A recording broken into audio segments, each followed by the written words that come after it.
Hi, welcome to Pamela Price Unfiltered. I'm Pamela Price, your host. This is the space and the place for real talk.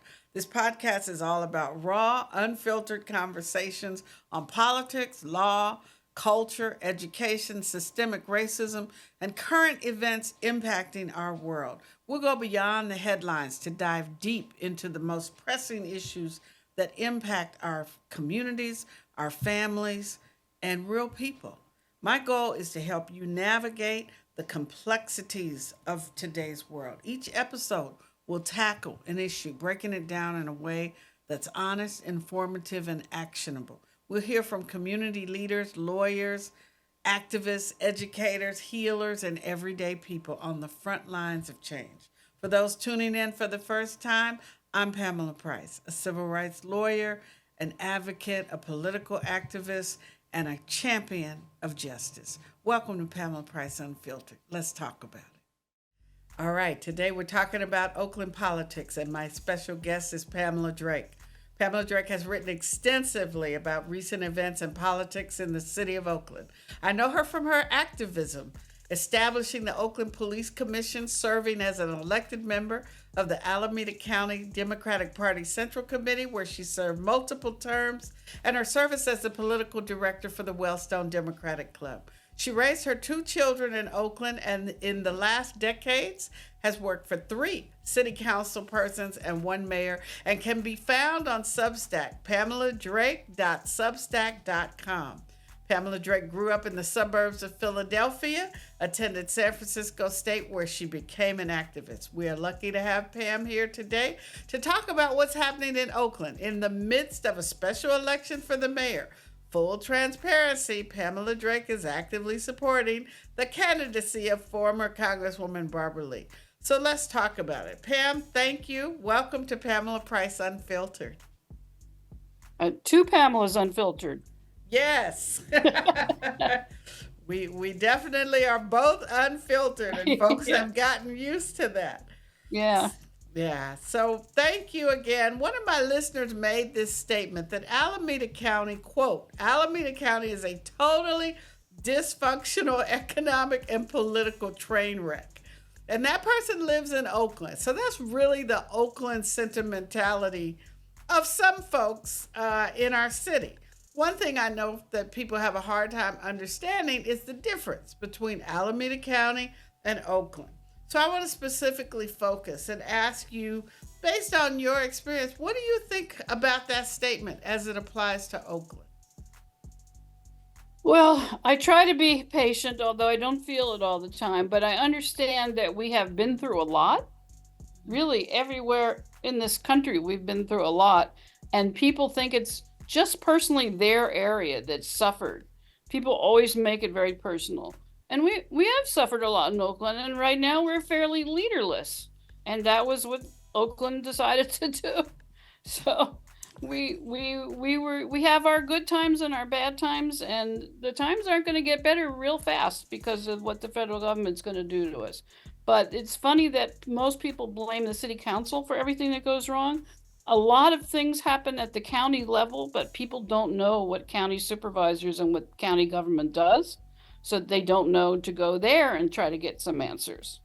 What do you think would be one of the main priorities or should be the main priorities of the next mayor? We are leaderless, and whether we get, whoever the next mayor will be, what do you think he or she's priorities should be? Well, I think the only thing it can be is trying to get the budget to the place where we can survive and move ahead. We can't predict what's going to happen in this economy, less so than we ever could before, given what's happening to the federal government.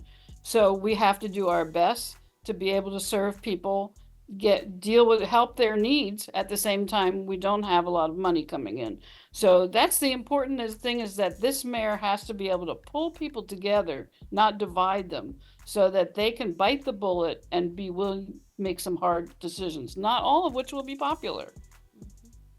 Well, in 2024, public safety became the political cry of everyone and anyone running for office in Oakland. Everybody was all about public safety. And in Oakland, public safety obviously leans heavily on our police force. And one of the major challenges for the next mayor and for every mayor, as you know from your history, has been the management of the Oakland Police Department, and even with the help of the special master under the consent decree. What has been the historical tension between the mayor and the police department? Well, I don't know it's so much the mayor and the police department. Generally, because the mayor can pick the police chief, generally the police do try to work with the mayor. And if they have it, we have a mayor like we did for 8 years that wants to spend most of our money on police, they're happy. If we have a mayor that says we have other needs, well, they're not happy. And since we have historically, back to the 70s, had problematic relations between a lot of our community and the police, and now we have a lot of new people who, because they paid a lot of money for their homes, expect everything to be perfect and inequality to not be the problem that it is. And since the pandemic, we've had a lot more problems. People are worried, they're upset, they're anxious. Notice just how people drive. The everyday person drives like a maniac now. And that's all over the country. So we have to remember it's not just us. Thank you for pointing out it's all over the country. For those of us, particularly that live in East Oakland, I know it's often, if you're going down 98th Ave, this is, somebody makes a third lane, this is 98th Ave, okay? It's like, but it's hard when you're in the midst of it to realize that it is happening all over the country. That Oakland is no different from any other major city, whether, you're talking about Chicago or LA or New York, it's a city. And things happen in a city that, should not happen, but you can't control it all. And it's about how do you structure your life, and how do you pick your poison? I mean, people leave here, as you know, folks say, I'm leaving Oakland. Well, okay, go to Alabama and see how that works out for you, right? Go to Texas. You might come back sooner. You want to come back and can't get back. I really appreciate we spend thousands. It cost us a high amount to live here, but look at where we live. And particularly Alameda County. We live in a bubble. But one of the things that we have seen, in our politics has been the way that money has impacted politics and the ability of those wealthy people, part of the oligarchy nationally. The echo here is that now you can buy an election in Oakland. What are your thoughts about that? Well, I know we saw that people tried to buy elections. What they were not able to do was to buy elections, but they were able to buy recalls. They were able to harness anger and discontent more than people with ideas of how to fix things. And so what we saw was the real estate conglomerate very upset the fact that tenants started to have rights. And also we were the pioneers in terms of the tech bros and how they're trying to reshape our entire country. And we tried to warn people that the tech bros want to control things and they think they're the smartest people and they have the most money and they think they should control things. So they have done a lot of damage in Oakland and they want to continue doing that. Yeah, right. You could see them. I first saw them in San Francisco. We saw them like, they're taking over San Francisco. And then they realized that the East Bay was better than San Francisco. So then they came over here. I agreed. And they badmouthed Oakland to the point where property values did go down and so they can buy things up.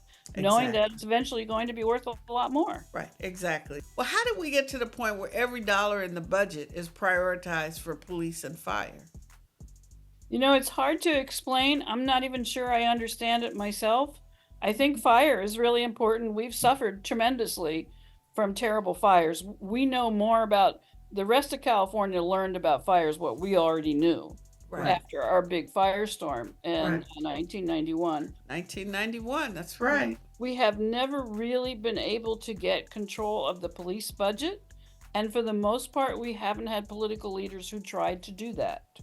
So that's part of the problem, because if they tried to do it, the police union and some of the chiefs, and you know who I'm talking about, would make up stories about how they were trying to take their money away, which never happened. They've only ever gotten increases in funding. So you combine that with the fact that there's a lot of overtime, and part of the reason for that is the entire country is looking for qualified police officers, and they're just not there. So it's hard to find police officers. People keep saying, all the politicians, I'm going to get us more police. No, you're not. Right, They're not available, and they're more expensive than you can afford.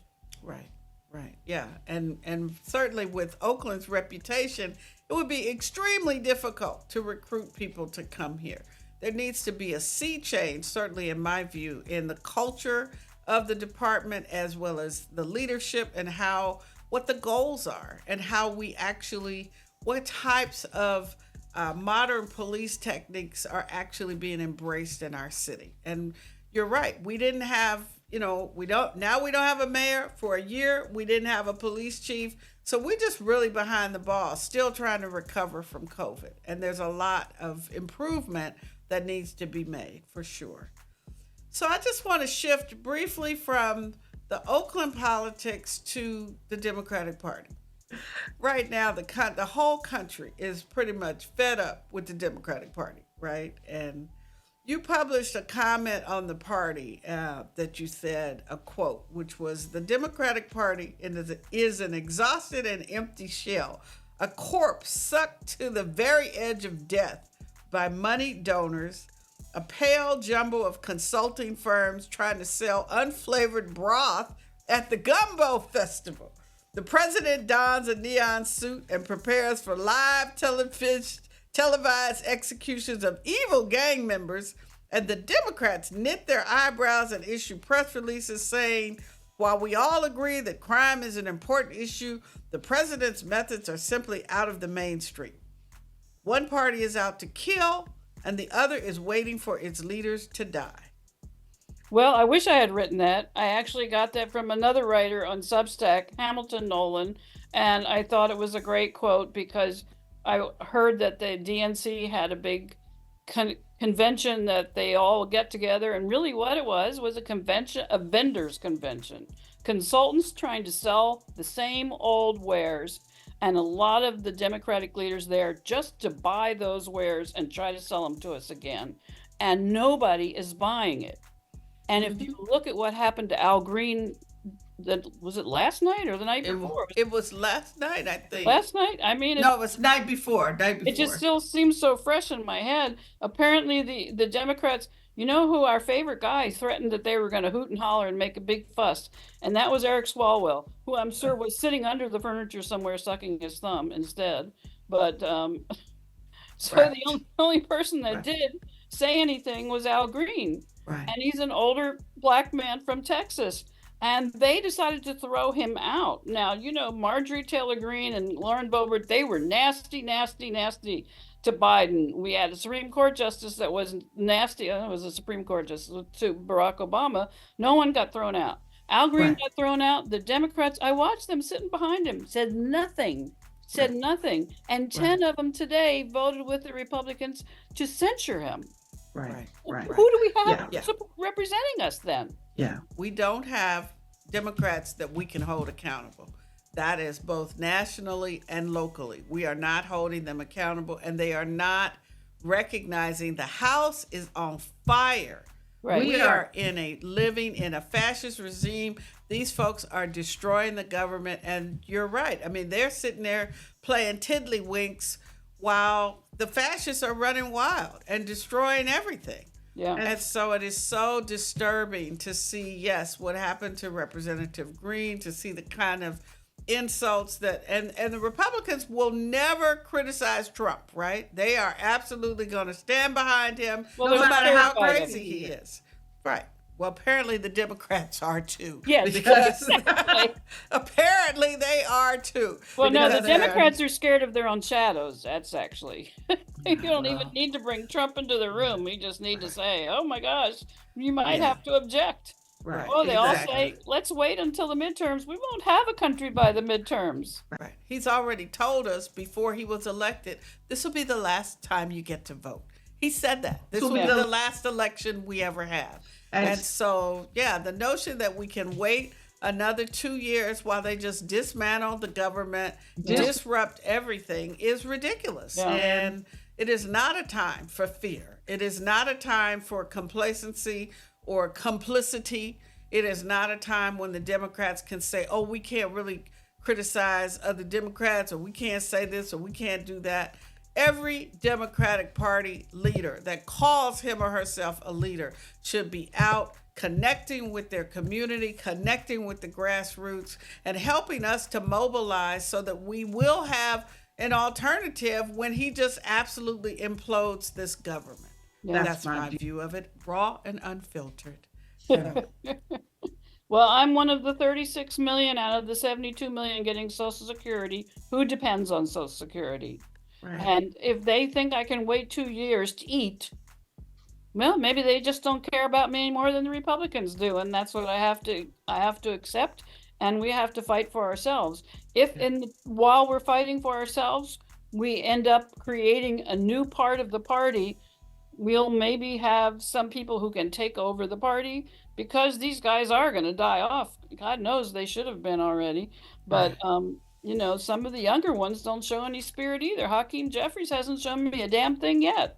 Well, they've been mentored by the party machine. Everybody goes along to get along in the party machine. And look, if you step outside the party machine, look what happened to Cori Bush. Look what happened to Nina Turner. The party will turn on you if you do not go lockstep with what their plan is, which is, you're absolutely right. We watched it when I had the privilege of going to the Democratic Party convention in Chicago, and I'm telling you, it was all about the vendors, and the consultants were losing their minds. Every consultant in the country was latched on to, how can I get paid by the Democratic Party? It was crazy.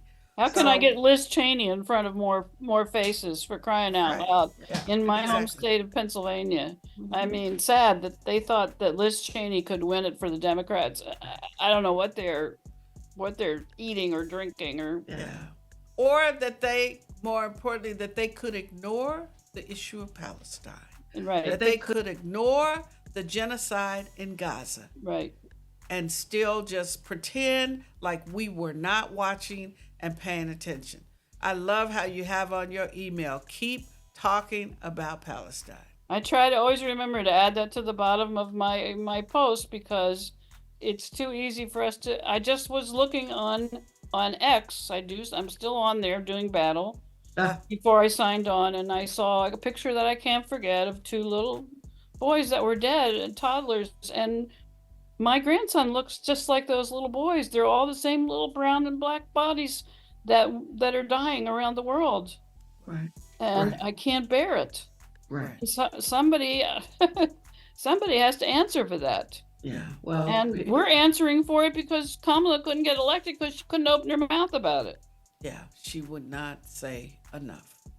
And they thought that it didn't matter, but it did. And so, we're on a journey, and we're looking for new leaders. We're looking for new leadership, for courageous leadership in and outside of the Democratic Party, because we have got to fight and protect what little shred of democracy we still have.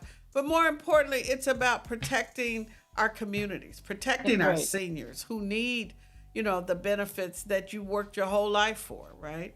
And protecting my grandchild. Right, exactly. The future. Yeah. Our children are watching. On that note, Pam, thank you so much for joining me on Pamela Price Unfiltered. The call to action, folks, is get involved.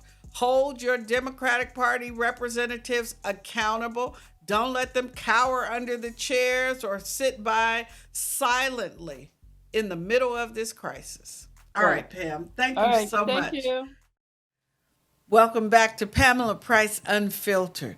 Since we're talking about the Oakland mayor's race and politics in Oakland, let's talk about how we got here. There was a federal indictment of our mayor and some local businessmen. So we're going to talk about three things. Let's look at how this story unfolds. Let's look at what are the charges, and let's look at what is the evidence so far.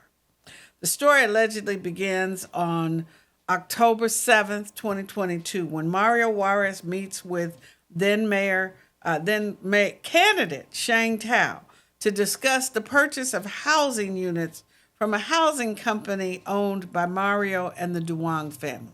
If you don't know who Mario Juarez is, Google him, okay? In return for the mayor using her influence to buy 100 housing units for $30 million, Mario allegedly offers one, to send out a campaign mailer attacking then candidate Thao's opponents in the mayor's race, and two, to pay her partner Andre Jones $300,000.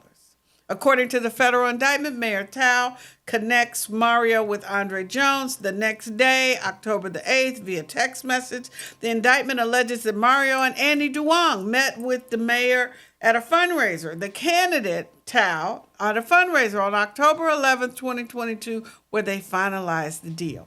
According to the DOJ, David Duong agreed to pay $75,000 for the campaign mailer attacking then candidate Thao's opponents after they met at the fundraiser on October the 11th. Mario made the arrangements to send out the campaign mailer. Mayor Thao allegedly texts Mario on October the 12th text Andre on October the 12th to get Mario, tell him to get Mario what he needs and connect with him. On October 17th, according to the federal indictment, the Duongs paid Mario $75,000 by check. Mario designed the mailers and a website to go with it and sent out the mailers to Oakland voters on November 1st, 2022.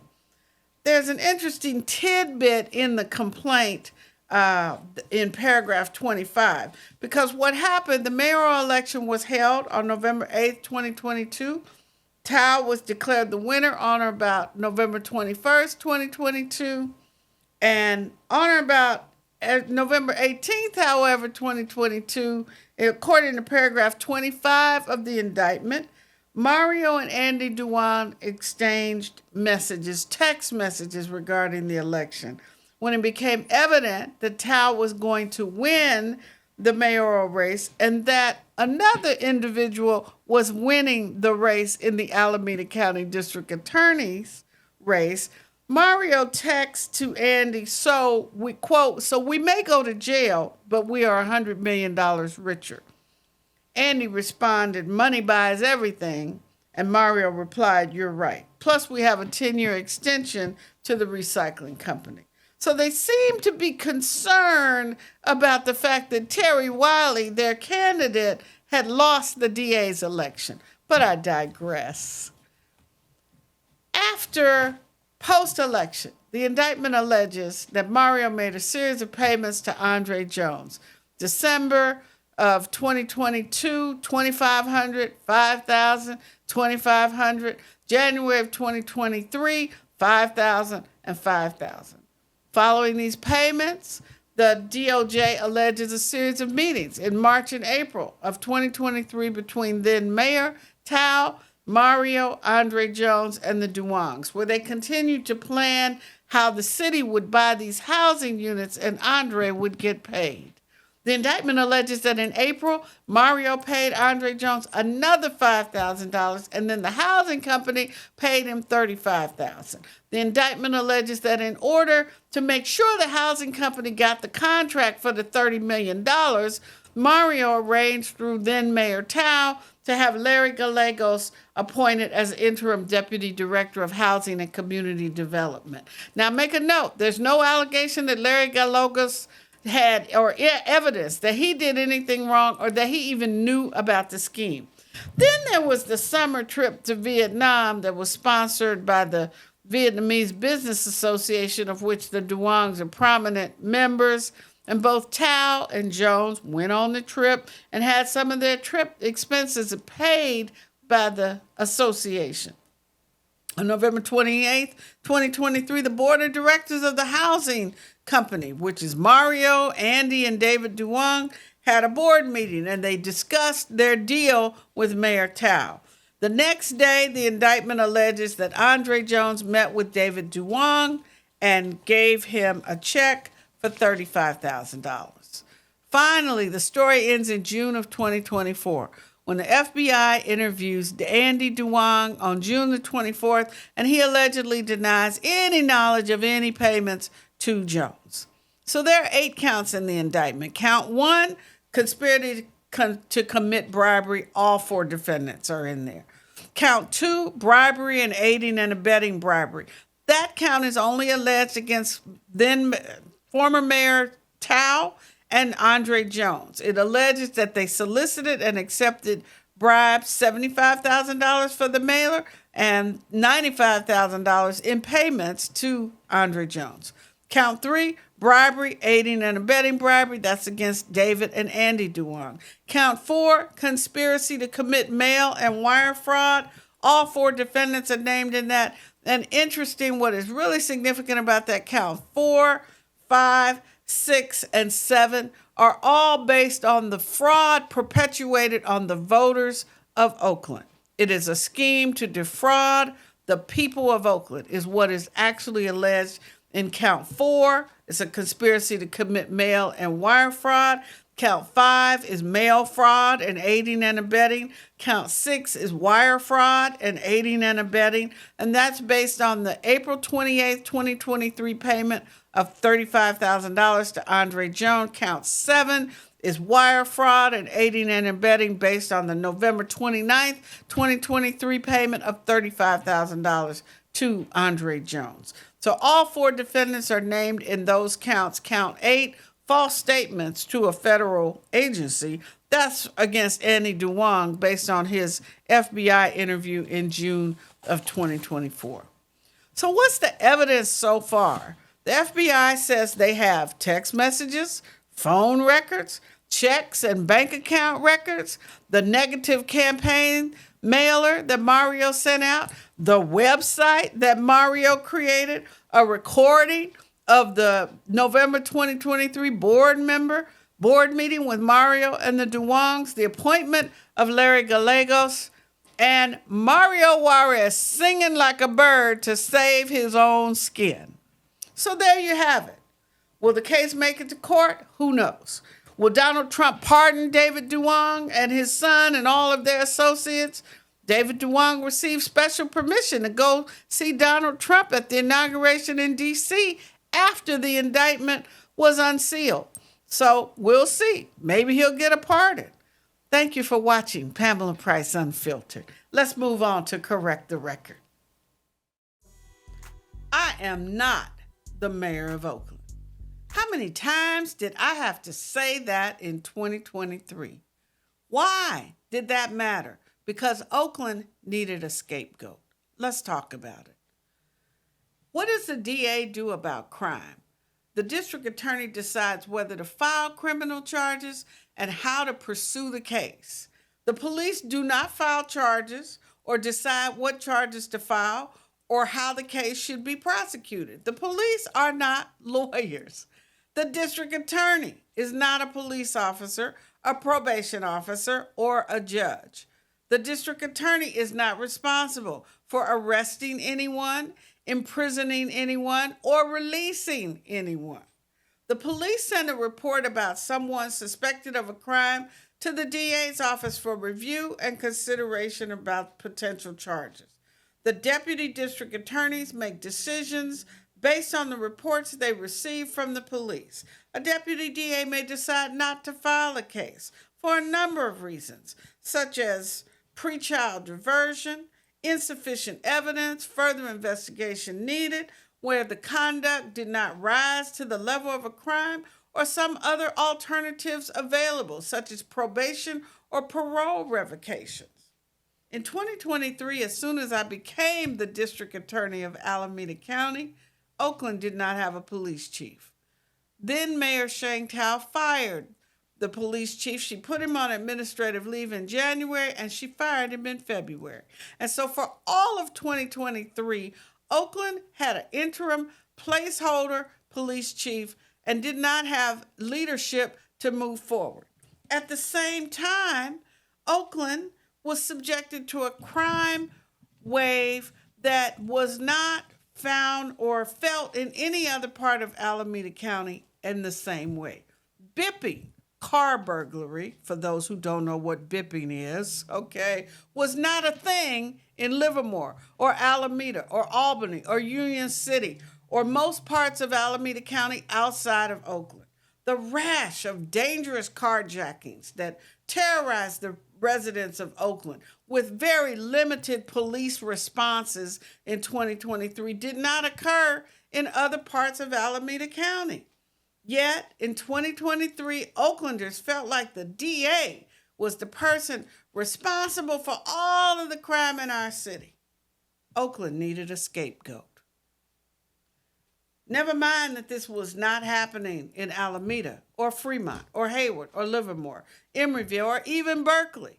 But people argued that the DA was responsible for crime in Oakland, but not anywhere else. Oakland needed a scapegoat. Never mind that the solve rate for the Oakland Police Department for homicides in 2022 was one of the lowest in the states.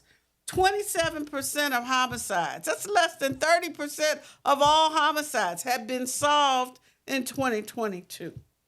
The police scorecard is the first national public evaluation of policing in the United States. The scorecard evaluated over 356 police departments and gave them a score from 1 to 100. Looking at a 10-year period from 2010 to 2021, the score accounts for the proportion of low-level offenses solved, or the proportion of most serious crimes solved versus the approach to the lowest level offenses. It evaluates police departments on how effective they are in actually protecting public safety. Oakland's score was 43%, okay? Oakland spent approximately $317 million a year on police funding, $729 per resident, and our score was only 43%. Compare that to Fremont, whose score was double that of Oakland, 86%, spent $89 million approximately on police funding per year, $377 per resident, but they came up with a score of 86% when it came to evaluating their approach to policing. Hayward, another major area in Alameda County, its score was 71%. Again, much higher than Oakland's.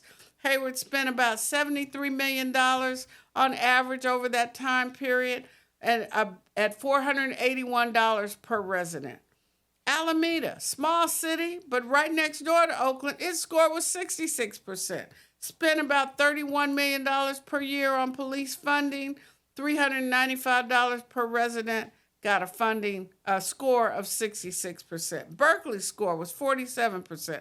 Oakland had the lowest score in terms of police effectiveness, solving crimes, and having an effective approach to policing than most of the other jurisdictions in the Bay Area, and certainly in Alameda County.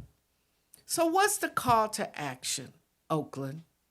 And any jurisdiction where you are spending an inordinate amount of money on police funding per year. Again, for Oakland, the amount of per resident of $729 per resident over that period of time. The call to action: demand more from your police department. Don't accept, well, I can't arrest anybody because the DA won't prosecute them. Don't accept, well, I can't do my job because if I arrest them, they're going to get out of jail anyway. Don't accept long response times due to mismanagement and hiring and training within the department. Don't allow the police chief to say, well, we can't do our job. The officers are afraid to do their job because we might get disciplined. Insist that your mayor holds the chief and his entire command staff accountable for excellent service. Hold the department accountable for constitutional policing. Insist that the department commit to community engagement versus community policing. Thank you for joining me on Pamela Price Unfiltered.